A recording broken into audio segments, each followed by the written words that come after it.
और का मैं गुण गाता नहीं, तेरे भक्ति के सिवा और कुछ मुझे आता नहीं। मुझे नहीं जरूरी किसी साथ के, हम दीवाने भोलेनाथ के, हम दीवाने भोलेनाथ के, हम दीवाने भोलेनाथ के, हम दीवाने भोलेनाथ के।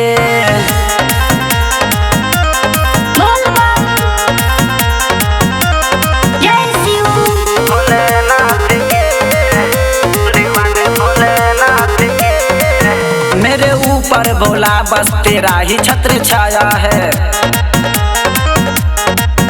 धरती पे तुम्हें अपना बाकी मोह माया है।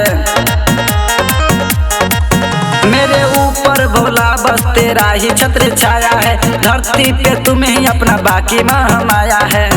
मैं तो मानता हूँ बस अपने नाथ के, हम दीवाने भोलेनाथ के, हम दीवाने भोलेनाथ के, हम दीवाने भोलेनाथ के, हम दीवाने भोलेनाथ के।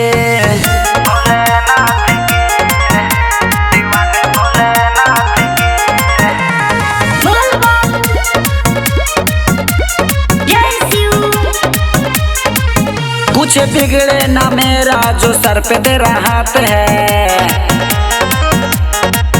क्यों डरूं इस दुनिया से भोला मेरे साथ है। कुछ बिगड़े ना मेरा जो सर पे तेरा हाथ है, क्यों डरूं दुनिया से भोला मेरे साथ है।